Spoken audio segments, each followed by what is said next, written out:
Hi students, today we are going to the continuation of Newton's laws. So Newton's laws அப்படின்னும் பொழுது என்ன சொல்லியிருந்தோம் அப்படின்னு சொன்னால் நியூட்டன் வந்து கலீலியோ கெப்லர் கோபர்னிக்கஸ் அவங்களுடைய ஐடியாஸ் எல்லாம் எடுத்து அதில் வந்துட்டு சம் ரிசர்ச்சர்ஸ் அதுக்கப்புறம் ரிசர்ச்சர்ஸ் பண்ணிவிட்டு அதுக்கப்புறம் அவர் வந்துட்டு ஒரு 3 laws வந்து கொடுத்தாரு அப்படின்னு சொல்லி பார்த்தோம். ஓகேங்களா? So deeper insights in the form of 3 laws. அப்போ நியூட்டன்ஸோடைய first law, second law, third law அப்படின்னு சொல்லிட்டு பார்த்தோம். ஓகே, அது நியூட்டன்ஸ் ஃபர்ஸ்ட் லாங்கிறது என்ன? Every object continues to be in the state of rest or of uniform motion. That means uniform motion means constant velocity unless there is external force acting on it. ஓகேங்களா? So நியூட்டனுடைய first லா அப்படிங்கிறது என்ன அப்படின்னா, ஒவ்வொரு ஆப்ஜெக்டும் கண்டினியூஸாக இருக்கும். எப்போ, எந்த ஸ்டேஜில் அப்படின்னு பார்த்தீங்கன்னா, to be in the state of rest, ஒரு ரெஸ்ட் கண்டிஷனில் ரெஸ்ட் ஸ்டேட்டில் இருக்கிறது ரெஸ்ட் ஸ்டேட்லேயே இருக்கும். ஆஃப் யூனிஃபார்ம் மோஷனில் இருக்கிறது யூனிஃபார்ம் மோஷன்லேயே இருந்துட்டுருக்கும். ஒவ்வொரு ஆப்ஜெக்டும் ரெஸ்ட் ஸ்டேட்டில் இருந்துச்சுன்னா அது ரெஸ்ட்லேயே இருக்கும், யூனிஃபார்ம் மோஷனில் இருந்துச்சுன்னா யூனிஃபார்ம் மோஷன்லேயே இருந்துட்டுருக்கும். எது வரைக்கும் அப்படின்னா, unless there is external force acting on it. அந்த எக்ஸ்டர்னல் ஃபோர்ஸ் அது மேலே ஆக்ட் ஆகிற வரைக்கும் அது எப்படி தான் இருந்துட்டுருக்கும், அதே ஸ்டேட்டில் இருக்கும். இதுதான் நம்ம நியூட்டன்ஸோடைய ஃபர்ஸ்ட் லா அப்படின்னு சொல்கிறோம்.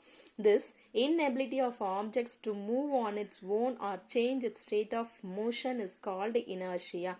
அது வந்து அதனுடைய inability. அப்போ அந்த ஸ்டேட்டை வந்து அதனால சேஞ்ச் பண்ண முடியாத அந்த ஸ்டேட், அந்த inability தான் நம்ம வந்து என்னன்னு சொல்றோம், inertia.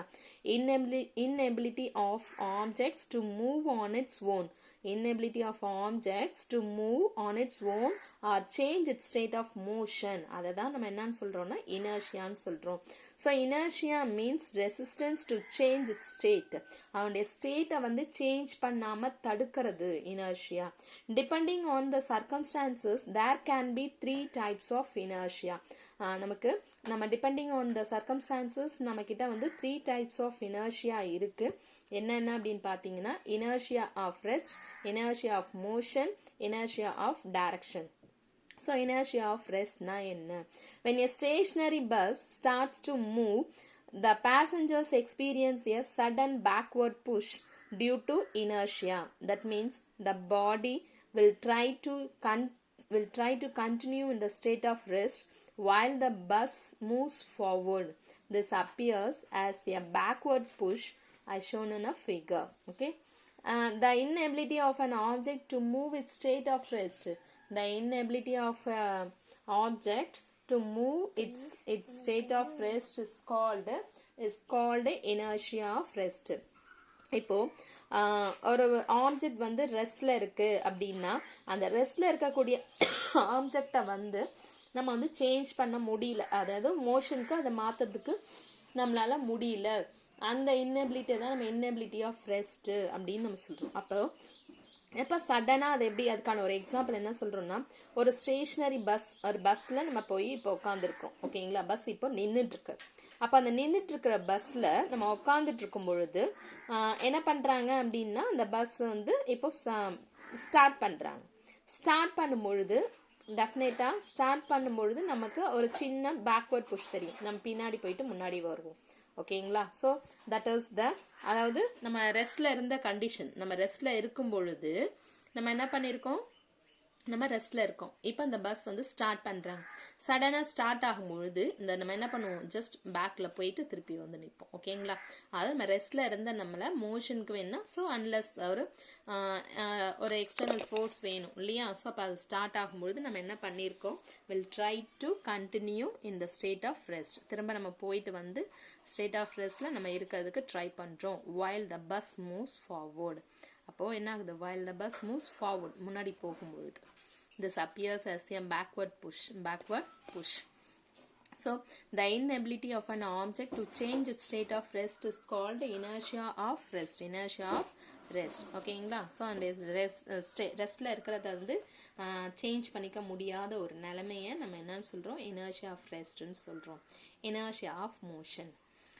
When the bus is in motion and if the brake is applied, when the bus is in motion and if the brake is applied suddenly, passengers move forward and hit against the front seat. In this case, bus comes to a stop while the body continues to move forward due to the property of inertia. இதை வந்து நம்ம ப்ராக்டிக்கலாகவே நம்ம experience பண்ணியிருப்போம். இப்போ சொல்கிற examples, இதுக்கு முன்னாடி சொன்ன எக்ஸாம்பிளும் சரி, இப்போ சொல்கிற எக்ஸாம்பிளும் சரி, நம்ம இதுக்கு முன்னாடி ப்ராக்டிக்கலாகவே நம்ம இதை அனுபவிச்சிருக்கோம், எக்ஸ்பீரியன்ஸ் பண்ணியிருக்கோம். ஓகேங்களா? பஸ்ஸில் நம்ம உட்காந்துட்ருப்போம், நல்லாவே மேபி சீட்டு கிடச்சா நல்லா தூங்குவோம் இல்லையா? அப்படி நம்ம சீட்டில் இருக்கும் பொழுது சடனாக பிரேக் அடிக்கிறாங்க அப்படின்னு சொன்னால் நம்ம என்ன பண்ணுவோம்? போயிட்டு நம்ம தலை ஃப்ரண்ட் சீட்டில் போயிட்டு நம்ம இடிச்சிட்டு வருவோம். ஓகேங்களா? ஸோ அதை தான் என்னென்னா, நம்ம ரெஸ்ட்டில் இருந்துகிட்ருக்கோம், பஸ் மூவிங்கில் இருக்குது, அந்த பஸ் வந்து என்ன ஆகுது? சடனாக ஸ்டாப் பண்ண. அப்போது நம்மளால் என்ன பண்ண முடியல அப்படின்னு சொன்னால், நம்மளால் மூவிங்கில் இருந்த நம்ம வந்து என்ன பண்ணியிருக்கோம் அப்படின்னா, நம்மளுடைய ஸ்டேட்டை வந்து சேஞ்ச் பண்ணிக்க முடியல. அதனால் என்ன பண்ணுறோம்? போயிட்டு ஃப்ரண்ட் சீட்டில் இடிச்சுட்டு மறுபடியும் வந்து அகெயின் நம்ம ரெஸ்ட்டுக்கு வந்துடுறோம். ஓகேங்களா? So due to the property of inertia, the inability of an object to change its state of uniform speed on its own is called inertia of motion. So அந்த மோஷனை வந்து கண்டினியூஸாக மோஷனில் இருக்கிறத திடீர்னு நம்ம ஸ்டாப் பண்ணோம்னா we have to put some force. Okay, then next வந்து பார்த்தீங்க அப்படின்னா inertia of direction.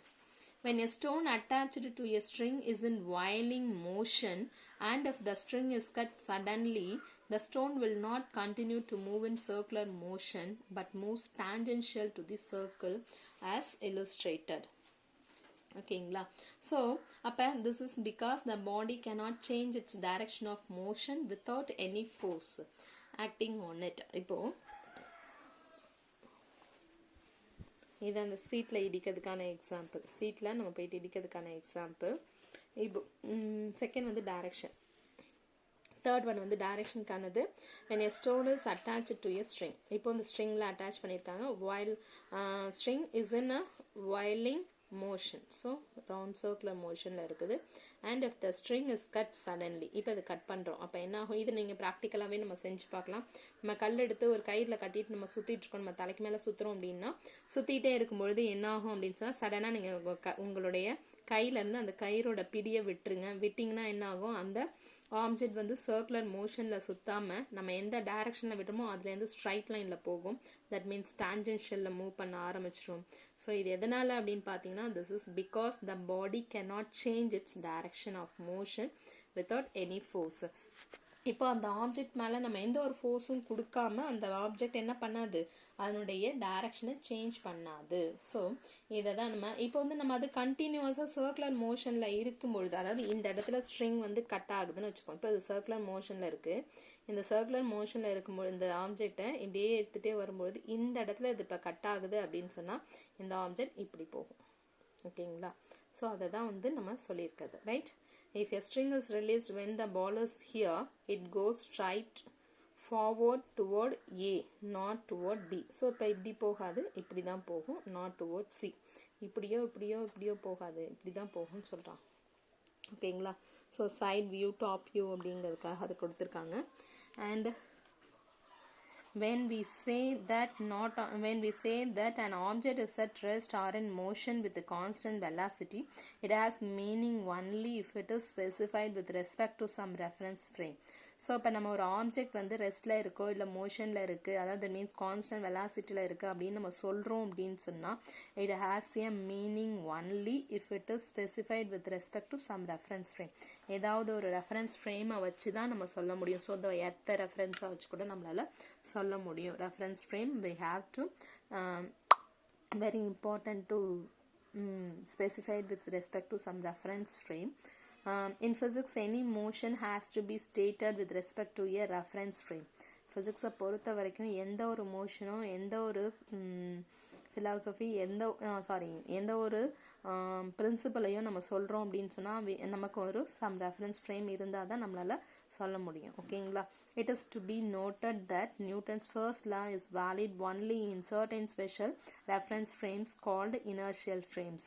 நமக்கு வந்து நியூட்டன்ஸுடைய first law, second law, third law, 3 லாவையும் நம்ம எக்ஸ்பிளைன் பண்ணுறோம் அப்படின்னு சொன்னால் அதுக்கு இனர்ஷியல் ஃப்ரேம்ஸ் இருந்தால் தான் அதாவது ஃப்ரேம் ஆஃப் ரெஃபரன்ஸ் இருந்தால் தான் நம்மளால் சொல்ல முடியும்.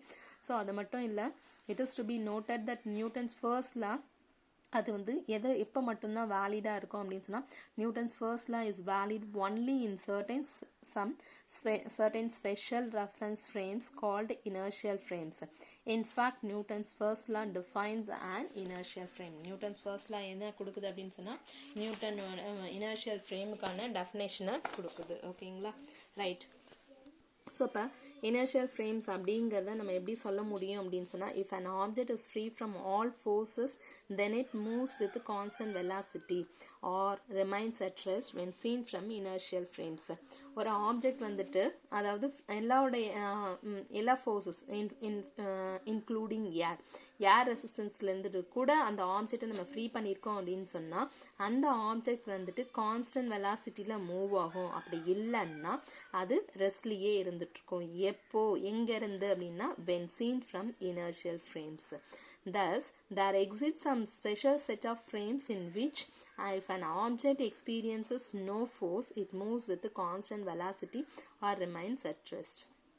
இப்போ there exists some special set of frames. நாங்கள் வந்து ஒரு inertial frames அந்த மாதிரி ஸ்பெஷல் செட் ஆஃப் ஃப்ரேம்ஸ் இருக்குது அப்படின்னா அப்போ நம்ம வந்து ஒரு ஆப்ஜெக்ட் மேலே எந்த ஒரு ஃபோர்ஸும் இல்லைன்னு சொன்னால் அந்த ஆப்ஜெக்ட் வந்து ஒன்று கான்ஸ்டண்ட்டாக மூவ் பண்ணிகிட்ருக்கோம், இல்லைன்னா ரெஸ்ட்லேயே இருந்துகிட்ருக்கோம். But how do we know whether an object is experiencing a force or not? All the objects in the earth experience Earth's gravitational force. In the ideal case, if an object is in deep space, that means very far away from any other object, then Newton's first law will be certainly valid. Such deep space can be treated as an inertial frame, but practically it is not possible to reach such deep space and verify Newton's first law. So நம்ம சொல்லக்கூடிய initial frame ஸ்டேட்மெண்ட்க்கு என்ன சொல்லியிருக்கோம் அப்படின்னு சொன்னால், ஒரு object வந்துட்டு எல்லா ஃபோர்ஸஸில் இருந்துட்டும் ஃப்ரீயாக இருக்குது அப்படின்னு சொன்னால் அப்போது அந்த ஆப்ஜெக்ட் வந்து கான்ஸ்டன்ட் வெலாசிட்டியோட மூவ் ஆகும். அப்படி இல்லைன்னா ரெஸ்ட் கண்டிஷன்லேயே இருந்துகிட்ருக்கோம் அப்படின்னு நம்ம சொல்கிறோம். ஆனால் அந்த மாதிரியான ஒரு கண்டிஷன் நமக்கு இல்லை.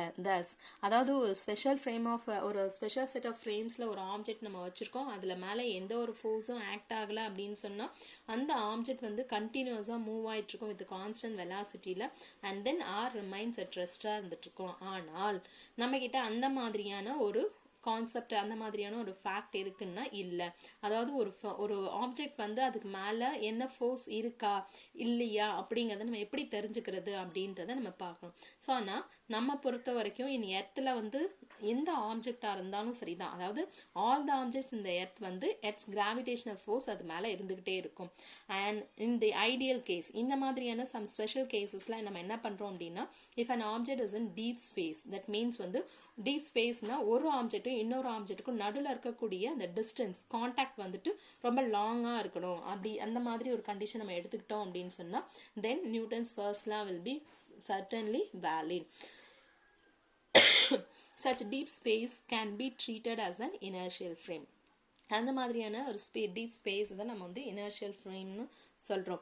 But practically is not possible to reach such deep space and verify Newton's first லா. ஓகேங்களா, ஸோ அப்போ நியூட்டன்ஸ் ஃபர்ஸ்ட் லாவை அந்த மாதிரி நம்ம பண்ண முடியாது, அதுக்கான ப்ராக்டிக்கலாக அதுக்கான பாசிபிள் இல்லைன்னு நம்ம சொல்கிறோம். ஓகே, இதனுடைய கண்டினியூவேஷன் என்னன்றதை நெக்ஸ்ட் கிளாஸில் பார்த்துருவோம். நியூட்டன்ஸ் ஃபர்ஸ்ட் லா என்ன, டைப்ஸ் ஆஃப் இனர்ஷியா அப்படிங்கிற question important. So state Newton's first law and classify the types of inertia. Okay, இந்த ரெண்டு கொஸ்டினும் எனக்கு எழுதி சப்மிட் பண்ணிடுங்க. Thank you students.